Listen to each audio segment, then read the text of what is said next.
On a bitterly cold January morning in 2004, in the small farming community of Evansdale, Iowa, a young mother named Jennifer Hayes kissed her 3 children goodbye and left for her shift at the local grocery store. Her husband, Michael Hayes, a 34-year-old insurance adjuster, waved from the doorway of their modest ranch home on Maple Ridge Road. By noon that day, Jennifer Hayes would be dead. Her body discovered in a snow-covered cornfield 3 miles from her home. But the question that would haunt Evansdale for the next 18 years was not who killed Jennifer Hayes, but rather, why did it take so long for anyone to believe what her children had been trying to say all along? The town of Evansdale sits in the northeast corner of Iowa, population 4,800. The kind of place where everyone knows everyone, where the Friday night football games draw half the town, and where people still leave their doors unlocked. The landscape is relentlessly flat, broken only by the occasional silo or grain elevator rising against the endless sky. In winter, the fields stretch white and featureless to the horizon, and the wind comes howling down from Minnesota with nothing to stop it. The Hayes family had moved to Evansdale 3 years earlier, in 2001, when Michael accepted a position with Midwest Family Insurance.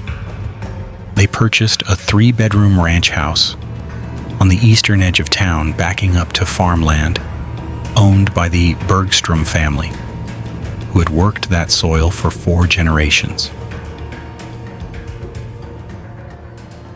Jennifer Hayes was 31 years old that January. A slight woman with auburn hair she wore pulled back in a ponytail, a habit from her nursing school days before the children came. She had given up her career after their 3rd child was born, but recently started working part-time at Anderson's Grocery on Main Street, more for the social interaction than the modest paycheck. Her coworkers described her as quiet but warm, the type who remembered customers' names and asked about their grandchildren. She drove a 1998 Honda Accord, silver, with a dent in the rear bumper from where she had backed into a mailbox the previous summer. She kept a rosary hanging from the rearview mirror. Michael Hayes presented himself as the picture of suburban stability. Tall, broad-shouldered, with the kind of even features and easy smile that made people trust him instinctively. He coached Little League Baseball in the summer, attended parent-teacher conferences, served on the church finance committee.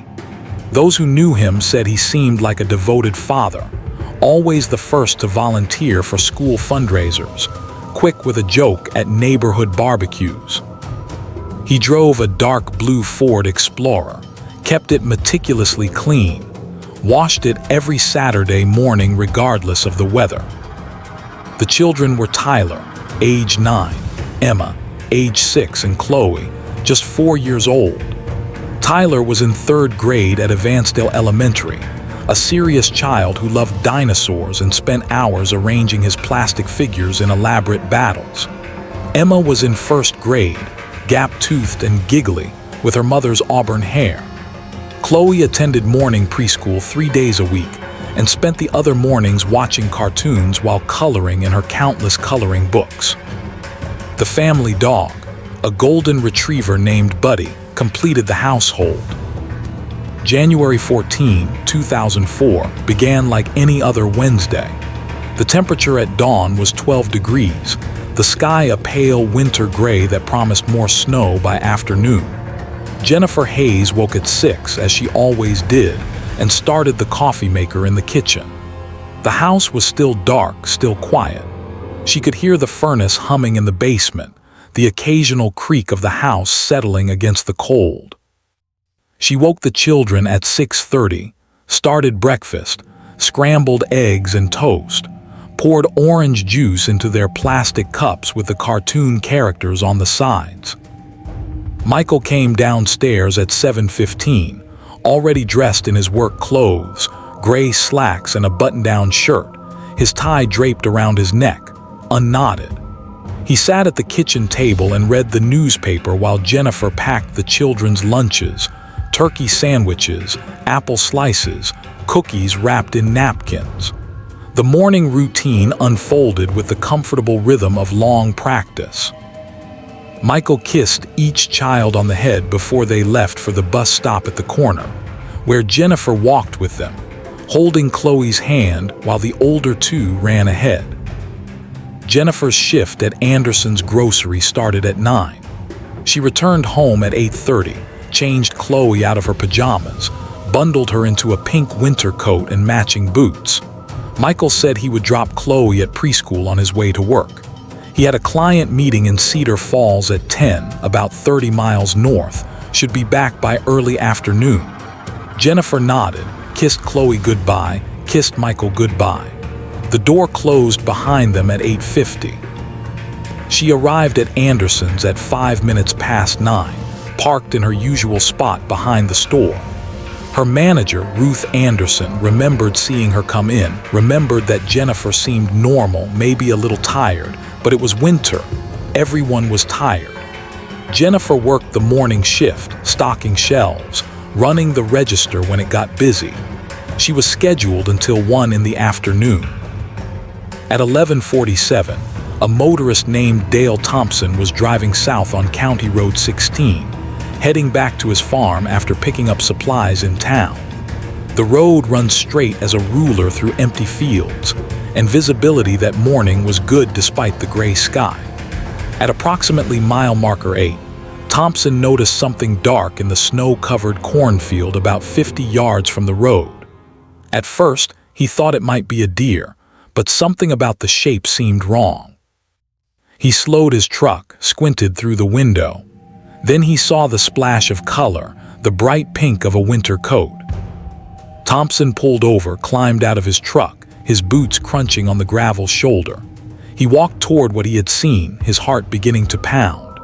The snow in the field was ankle-deep, undisturbed except for a single set of tire tracks cutting through it, leading from a farm access road about 100 yards west. As he got closer, he saw her. Jennifer Hayes lay on her back in the snow, her auburn ponytail spread out behind her head, her eyes open to the gray sky. She was not wearing her coat. Her clothing was torn. There was blood dark against the white snow, so much blood. Thompson ran back to his truck, grabbed his cell phone with shaking hands.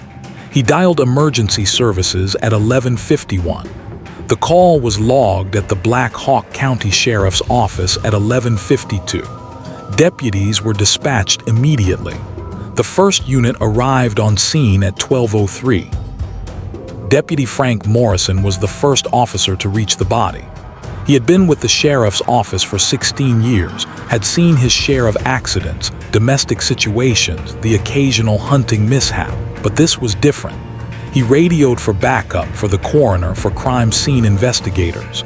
He stood there in the snow, his breath misting in the cold air, and looked down at Jennifer Hayes. Her Honda Accord was not present. Her purse was not present. Her car keys were not present. But there, in the snow beside her body, almost tender in its placement, was a single child's drawing, done in crayon on white paper, showing a stick-figure family and a house with a smoking chimney. The paper was beginning to curl at the edges from the dampness. By 12:30, the field had transformed into a crime scene. Sheriff's deputies established a perimeter with yellow tape, though the nearest house was half a mile away. The county coroner, Dr. Patricia Wung, arrived at 12:45. Investigators photographed everything: the position of the body, the tire tracks in the snow, the drawing, the blood spatter patterns. They searched the surrounding area for the weapon, for her purse, for her car, for anything that might explain what had happened in this empty field on this gray winter morning. At 1:15, Detective Sarah Chen from the Criminal Investigation Division took charge of the scene. She was 38 years old, had worked major crimes for a decade, knew how to read a scene, how to see what others missed. She stood back from the body and studied the totality of it. The tire tracks approached from the west, stopped beside the body, then retreated back the way they had come. A single vehicle. The tracks were consistent with an SUV or truck, based on the width and depth. The snow around the body showed signs of a struggle, but the blood pattern suggested Jennifer had been attacked where she lay. There were defensive wounds on her hands and forearms. The coroner would later determine that Jennifer Hayes had been beaten and then strangled. Time of death was estimated between 10 and 11 that morning. But there were things that did not fit, small details that nagged at Detective Chen as she walked the scene. The drawing, for instance. Why was it there? Had Jennifer been carrying it? Had someone placed it there deliberately? And where was her car? If she had been abducted from the grocery store parking lot, where was the Honda Accord? And most pressing, who had known she would be alone, vulnerable, accessible at that particular time on that particular morning? By 2 in the afternoon, word had spread through Evansdale, the kind of news that travels faster than wildfire in a small town. Jennifer Hayes was dead, found in a field, circumstances suspicious. Ruth Anderson closed the grocery store early, sent her employees home, and sat in her office and cried. Parents picked their children up from school early, held them a little tighter. The church bell rang at 3, a mournful tolling that carried across the frozen fields. Michael Hayes was located at 3:30. He was in his office at Midwest Family Insurance in downtown Evansdale, meeting with a client about life insurance policies. When the deputies arrived and asked to speak with him privately, witnesses said his face went white. He stood up from his desk, excused himself, followed the deputies into the hallway. They told him his wife was dead. They told him she had been found in a field off County Road 16. They told him they needed him to come to the sheriff's office to answer some questions. Michael Hayes sat down on the floor right there in the hallway. He put his face in his hands. He made no sound, but his shoulders shook. The deputies gave him a moment, then helped him to his feet, drove him to the sheriff's office in the back of their patrol car. Not under arrest, not yet, just a man who needed to answer questions about his dead wife. At the sheriff's office, Detective Chen and her partner, Detective Robert Martinez, sat across from Michael Hayes in interview room 2. The room was small, painted institutional beige, with a table bolted to the floor and chairs that scraped against the linoleum. Michael sat with his hands folded on the table, his wedding ring catching the fluorescent light. He answered their questions in a voice that shook. Where had he been that morning? He had dropped Chloe at preschool at 9, driven to Cedar Falls for a client meeting at 10, returned to the office around noon. Could anyone verify that timeline? The client could verify the 10 o'clock meeting. His secretary could verify he had been in the office since noon. What about between 9 and 10? He had driven straight to Cedar Falls, stopped for gas along the way, paid with his credit card. Detective Chen made notes. She watched his face, his hands, the way he kept glancing at the door as if expecting someone to come through it and tell him this was all a mistake. She asked about his marriage. Michael said it was good, they were happy, they had their struggles like any couple but nothing serious. Had there been any arguments lately? No more than usual. Money problems? No, they were comfortable. Affairs? No, never. He loved his wife. The interview lasted 2 hours. At the end of it, Detective Chen told Michael Hayes he was free to go, but they would need to speak with him again. They would need to search his vehicle. They would need his clothing from that morning. Standard procedure. Michael nodded, said he understood, asked about his children. Where were they? Who was taking care of them? The deputies told him the children had been picked up from school by Jennifer's sister, who had driven down from Waterloo. They were safe. They did not know yet about their mother. Michael Hayes left the sheriff's office at 6:15. Deputies followed him home, watched as he pulled into his driveway, sat in his Explorer with the engine running, his hands on the steering wheel, for a full 5 minutes before finally going inside. The house was dark except for the porch light Jennifer had left on that morning, expecting to come home. The search operation began in earnest the following morning, Thursday, January 15. More than 200 volunteers gathered at the Evansdale Community Center at dawn, organized into search teams by the sheriff's office. They fanned out across the county, searching fields, drainage ditches, abandoned buildings, anywhere Jennifer's Honda Accord might have been hidden. The state patrol issued an alert for the vehicle. Local television stations ran the story on the evening news, showed Jennifer's photograph, asked anyone with information to call the tip line. By Friday, the story had reached the regional news. Reporters descended on Evansdale, their satellite trucks parked outside the sheriff's office, their cameras capturing the grief and shock of a community grappling with sudden violence. Neighbors organized a vigil outside the Hayes home, left flowers and teddy bears and handwritten notes on the front lawn. Michael Hayes did not attend. He remained inside with the children, curtains drawn. Investigators worked methodically through Jennifer's last known movements. They interviewed everyone at Anderson's grocery, everyone who had been in the store that morning, everyone who had seen her. They pulled security footage from the parking lot, grainy black and white images that showed Jennifer arriving at 9:05, parking her Honda, walking into the store. The footage showed her car remaining in place until approximately 10:20, when it left the parking lot, heading east on Main Street. But the camera angle was wrong, the resolution too poor to see who was driving. This was the first major break. Someone had taken Jennifer's car from the grocery store parking lot while she was working. But how? She had her keys with her, or so everyone assumed. Unless someone had a spare set, unless someone knew where she kept her spare key, the magnetic hide key box attached under the rear bumper, the one she had mentioned to her sister after locking herself out the previous summer. Detective Chen obtained Michael Hayes' credit card receipts.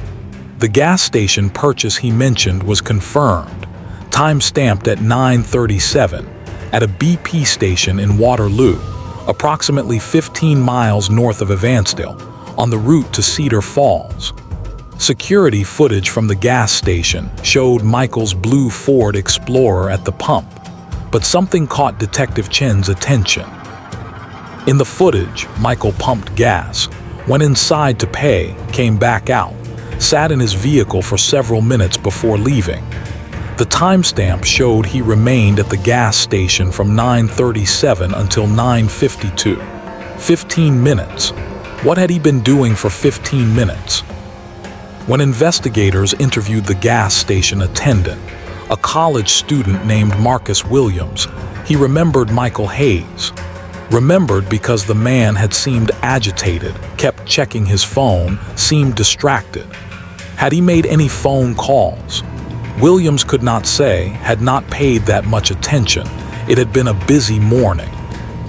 Phone records obtained through a warrant showed Michael Hayes had made 3 calls that morning.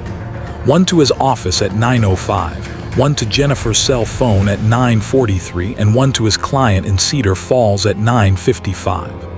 The call to Jennifer's phone had lasted 6 seconds, long enough to leave a voicemail. Investigators retrieved the message. Michael's voice. "Hey, it's me, just calling to check in.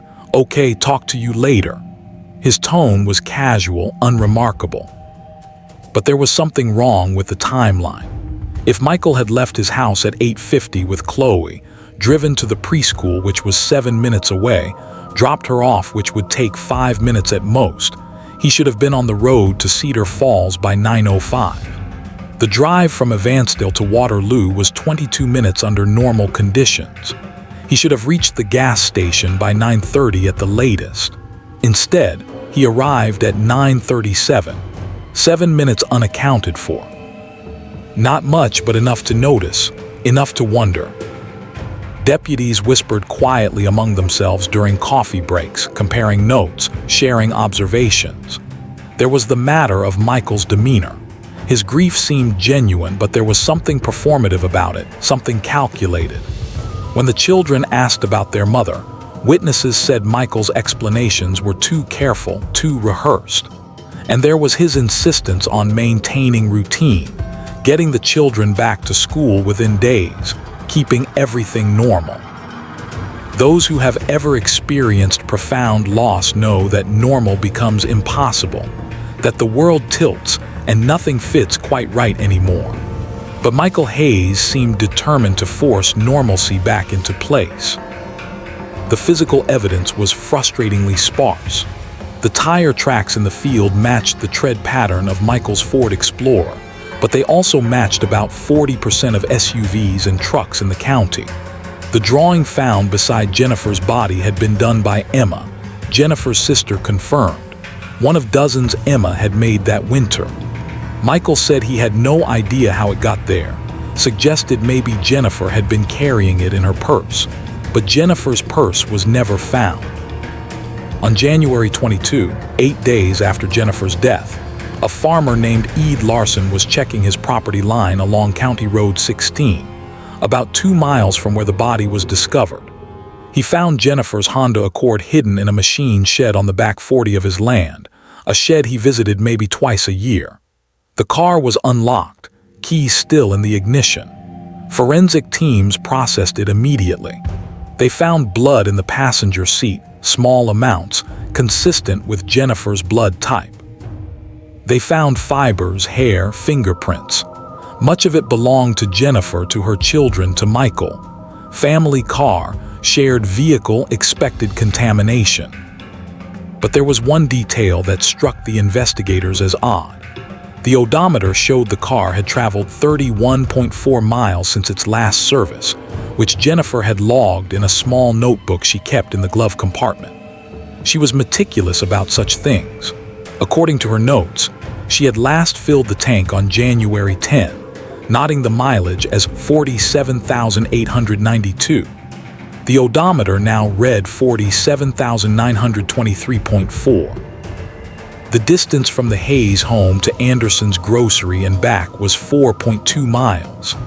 Add the distance from Anderson's to where the body was found, approximately 3 miles, then to where the car was abandoned, another 2 miles, and the total was roughly 9 miles. But the car had traveled over 30 miles. Where had it been during those missing miles? Detective Chen requested a detailed map of the county, plotted distances, calculated routes. If someone had driven from the Hayes house to the grocery store, waited for an opportunity, taken Jennifer, driven to the field, abandoned the car in the shed, and returned to where they started, the distance would be approximately 28 miles. Close. Very close to the 31.4 miles on the odometer. The investigation intensified around Michael Hayes. Search warrants were executed on his home, his vehicle, his office. Investigators seized computers, financial records, clothing. They interviewed neighbors, co-workers, friends. The picture that emerged was complicated. Most people described Michael as a devoted husband and father, but some noticed cracks. A neighbor recalled hearing raised voices from the Hayes house late at night the week before Jennifer's death. A coworker mentioned that Michael had seemed stressed recently, though he attributed it to work pressure. Jennifer's sister, Amanda, reluctantly admitted that Jennifer had confided concerns about money, about Michael's spending habits, about his temper that occasionally flared when he thought no one was watching. But concerns and suspicions were not evidence. The district attorney reviewed the case file and concluded there was insufficient evidence to file charges. The forensics were inconclusive. The timeline, while suspicious, was not impossible. Michael's alibi, while imperfect, held together. Without a weapon, without a witness, without a confession, the case could not proceed. By March, the investigation had stalled. The media moved on to other stories. The volunteers stopped searching. The flowers on Jennifer's grave began to wilt. Michael Hayes returned to work, resumed his normal schedule. He attended parent-teacher conferences, coached baseball, served on the church finance committee. Life in Evansdale slowly returned to its rhythms, but nothing was the same. The children were the ones who could not forget, who could not move forward into normalcy. Tyler, who had been serious before, became withdrawn. He stopped playing with his dinosaurs, stopped talking at dinner, spent hours in his room with the door closed. Emma's giggles disappeared. She flinched at loud noises, developed nightmares that left her screaming in the dark. And Chloe, at 4 years old, began drawing pictures that disturbed the school counselor enough to call Child Protective Services. The drawings showed stick figures, a mommy and a daddy and children. But in Chloe's pictures, the mommy was always lying down, always surrounded by red crayon scribbles that might have been flowers or might have been something else. And the daddy figure was always standing over the mommy, always drawn larger, darker, with a black scribble where the face should be. When the school counselor, Mrs. Patterson, gently asked Chloe about her drawings, the little girl said matter-of-factly, "That's when Daddy hurt Mommy." Mrs. Patterson felt her stomach drop. She asked Chloe to explain. Chloe said, "In the car, Daddy was mad, Mommy was crying." Mrs. Patterson asked when this had happened. Chloe shrugged, went back to coloring. The counselor filed a report with Child Protective Services that same afternoon. A caseworker, Linda Morrison, was assigned to investigate. She visited the Hayes home, interviewed Michael separately from the children, observed the household dynamics. Michael was calm, cooperative, explained that the children were still processing their grief, that sometimes children created fantasies to make sense of trauma they did not understand. He suggested Chloe had perhaps conflated memories, confused something she had seen on television with her own experience. Linda Morrison interviewed each child separately. Tyler said he did not remember anything unusual the morning his mother died. Emma said her daddy was sad, but she could not remember her mother being hurt. Only Chloe insisted on her version of events, described it in the simple, concrete language of a 4-year-old. Daddy took Mommy in the car. Mommy was crying. Daddy was yelling. Then Mommy was sleeping and she would not wake up. But Chloe's account was problematic. She was 4 years old. Her timeline was confused, her details inconsistent.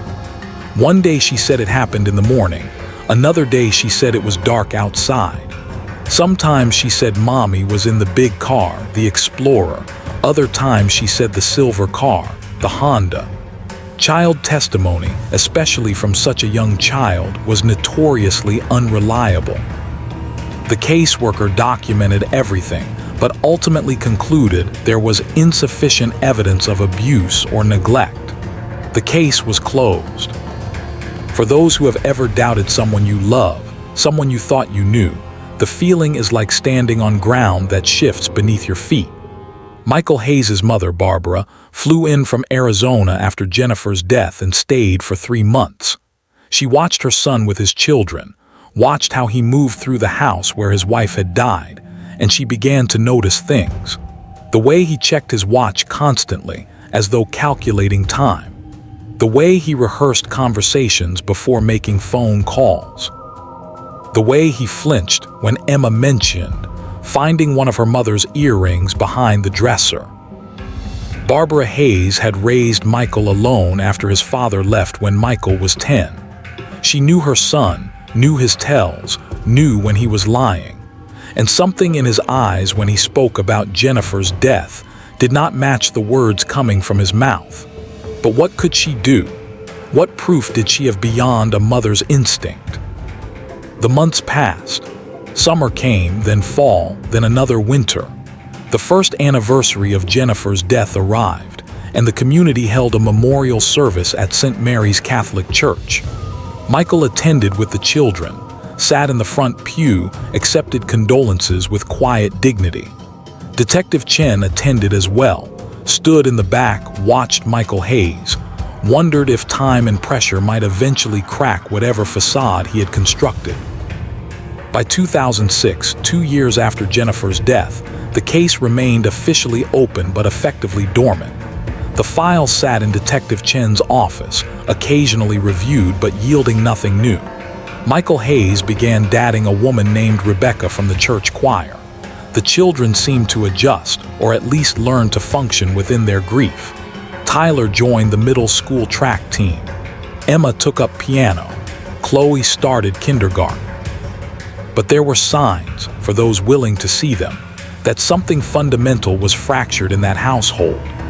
Tyler developed what his pediatrician called selective mutism around his father, speaking freely at school and with friends but falling silent in Michael's presence.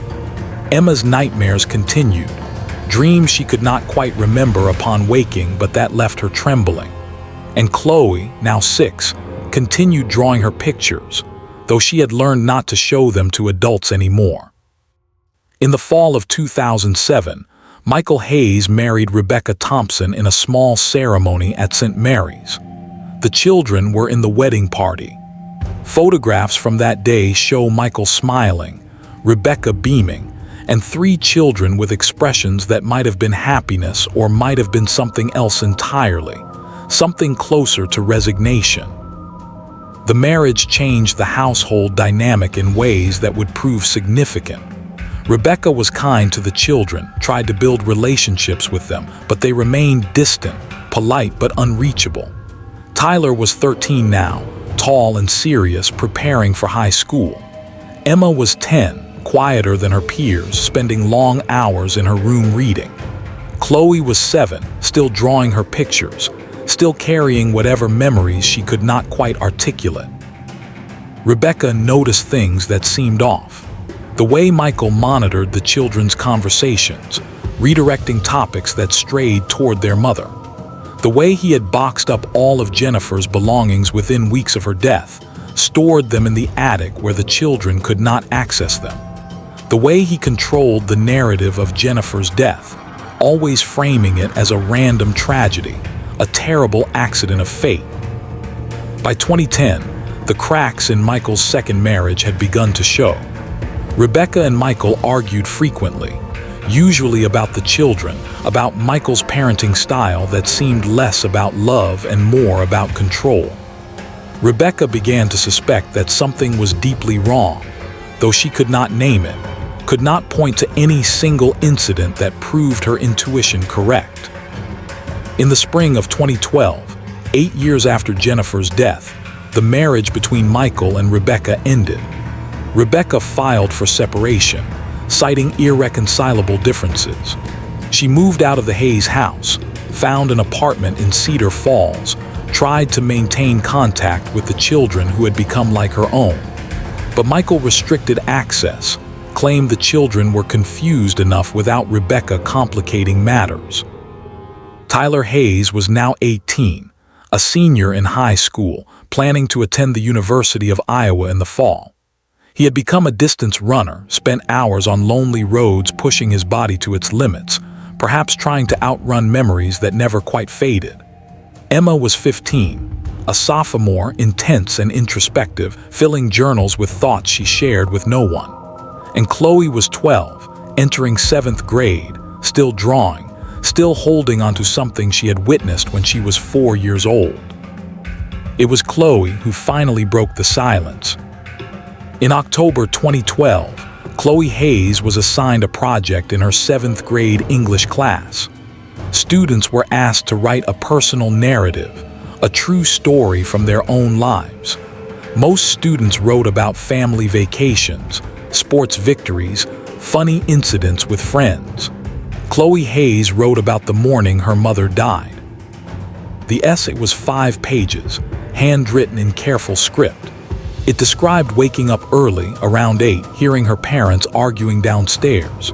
She described hiding at the top of the stairs, watching through the banister as her father grabbed her mother's arm, pulled her toward the garage. She described her mother saying no, saying stop, saying the children would hear. She described her father's voice, low and angry, saying things Chloe did not understand then but had come to understand over the years. She described watching through the garage window as her father forced her mother into the Explorer, climbed in beside her, drove away. The English teacher, Mr. David Reynolds, read the essay twice, his hands shaking. He immediately contacted the school principal, who contacted the school resource officer, who contacted the Black Hawk County Sheriff's Office. By the end of the day, Detective Sarah Chen, now a lieutenant, sat across from Chloe Hayes in the school counselor's office. Chloe was 12 years old now, no longer the confused 4-year-old whose testimony had been dismissed 8 years earlier. She spoke clearly, calmly, her memories surprisingly detailed for events that had occurred so long ago. She described her father's behavior in the weeks before her mother's death, the arguments that increased in frequency and intensity. She described the morning of January 14, 2004, described hiding and watching, described the fear that kept her silent for so many years. Lieutenant Chen listened, took notes, asked careful questions designed not to lead but to clarify. She asked Chloe why she had not spoken before. Chloe said she had tried, had told the counselor, had drawn pictures, but no one had believed her. She said she had been afraid her father would hurt her too, afraid he would take her brothers away, afraid of what might happen if she told the truth. But she was tired of being afraid. She was tired of carrying the secret alone. Within hours, the case was officially reopened. The Black Hawk County Sheriff's Office contacted the Iowa Division of Criminal Investigation, requesting assistance with what was now being treated as a cold case with new evidence. Special Agent Thomas Brady was assigned to lead the reinvestigation. Over the following weeks, investigators re-examined every piece of evidence from 2004 with fresh eyes and new technologies. DNA analysis had improved significantly in 8 years. Trace evidence that had been inconclusive in 2004 could now be tested with greater precision. The blood found in Jennifer's Honda was retested, confirmed to be Jennifer's, but new analysis found something else: microscopic fragments of leather consistent with gloves, fragments that contained skin cells with DNA matching Michael Hayes. The timeline was reconstructed with Chloe's new testimony. If Michael had taken Jennifer from the house at approximately 8:45, driven to the field, committed the murder, driven to the machine shed to hide the car, and then driven back to Evansdale to pick up his own vehicle, the timeline would account for his late arrival at the gas station in Waterloo. It would account for the extra miles on Jennifer's odometer. It would account for everything. Investigators interviewed Tyler and Emma separately. Tyler, now 18, confirmed that their father had been acting strangely the morning their mother died, had been agitated and distracted. He remembered his father returning home around 9:30, remembered thinking it was odd because he should have been on his way to his meeting. Emma, now 15, described finding one of her mother's earrings weeks after the death, in her father's car, tucked under the passenger seat. She had thought it strange, but had been too afraid to mention it. The children's therapist, Dr. Angela Martinez, whom they had been seeing since their mother's death, provided notes from sessions spanning 8 years. The notes documented concerning behaviors, statements that suggested the children harbored suspicions they were afraid to voice. Tyler had once drawn a picture in therapy showing a car with 2 people inside, one significantly larger than the other, the larger figure's hands around the smaller figure's neck. When asked about it, Tyler had quickly crumpled the paper, thrown it away, refused to discuss it. On November 8, 2012, armed with new evidence and witness testimony, investigators presented their case to the district attorney. After reviewing the materials, the DA authorized the arrest of Michael Hayes for the murder of Jennifer Hayes. The arrest occurred on November 12, 2012, at Michael Hayes' office at Midwest Family Insurance. He was meeting with a client when detectives arrived. They asked him to step outside. Michael stood, excused himself, walked into the hallway. When the detectives informed him he was under arrest for the murder of his wife, Michael Hayes showed no emotion. He turned around, placed his hands behind his back, allowed himself to be handcuffed. He said nothing, invoked his right to an attorney, was led from the building in front of his coworkers and clients who watched in stunned silence. The news spread through Evansdale within hours. The same community that had mourned Jennifer Hayes 8 years earlier now grappled with the revelation that her husband, the man who had raised their children, who had coached their baseball teams and served on their church committees, had been her killer all along. Some people refused to believe it, insisted there must be some mistake, that Michael was being railroaded by overzealous investigators. Others claimed they had suspected all along, pointed to behaviors and comments that in retrospect seemed incriminating. Rebecca Thompson, Michael's ex-wife, gave a statement to the press. She said she was not surprised, said she had lived with a growing dread during her marriage, a sense that something terrible lurked beneath the surface of Michael's carefully constructed persona. She said she hoped the children would finally find peace. The trial began in April 2013. The prosecution, led by Assistant District Attorney Catherine Moore, presented a methodical case built on circumstantial evidence, timeline analysis, and the testimony of Michael Hayes' own children. The jury heard from Chloe Hayes, now 12, who described what she had witnessed that January morning. They heard from Tyler and Emma, who corroborated their sister's account with their own observations and memories. They heard from forensic experts who explained the DNA evidence, the blood spatter analysis, the significance of the leather fragments. The defense, led by attorney Jonathan Pierce, argued that the children's testimony was unreliable, influenced by years of therapy and by investigators desperate to close a cold case. They argued that the physical evidence was contaminated, that it proved nothing beyond the fact that Michael Hayes had been in his wife's car, which was not surprising given they shared the vehicle. They presented Michael as a devoted father wrongly accused, a man who had already suffered the loss of his wife and was now being persecuted by a justice system more interested in conviction than truth. The trial lasted 6 weeks. The jury deliberated for 4 days. On May 17, 2013, they returned a verdict of guilty on all counts, first-degree murder and tampering with evidence. Michael Hayes stood as the verdict was read, his face expressionless. He was remanded into custody immediately. At sentencing, the judge heard victim impact statements from Jennifer's family, from her sister Amanda, who had watched her nieces and nephews grow up without their mother. Tyler Hayes, now 19, spoke on behalf of himself and his sisters. He said his father had stolen not only their mother but their childhood, had forced them to live with a killer, had demanded their silence through fear and manipulation. He said he hoped his father would spend the rest of his life in prison, thinking about what he had taken from them. The judge sentenced Michael Hayes to life in prison, without the possibility of parole. The case of Jennifer Hayes became a cautionary tale about delayed justice, about the importance of listening to children even when their stories seem impossible.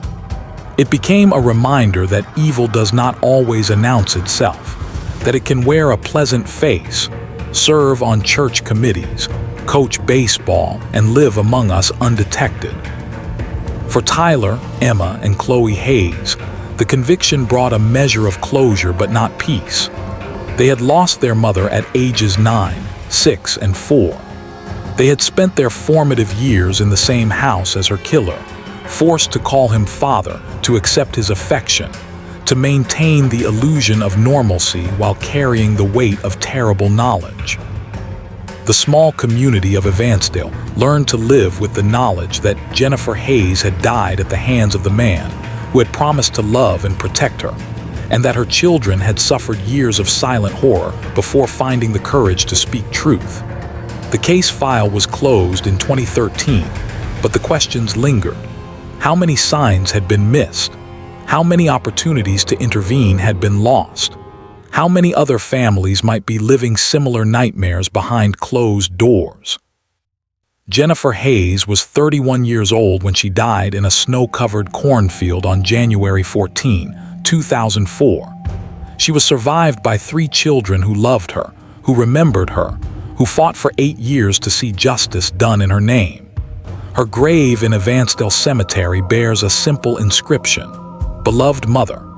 The words carry a weight that transcends their simplicity, speak to a life cut short and a love that endured beyond death. If this story mattered to you, subscribe and hit the bell. Share the episode.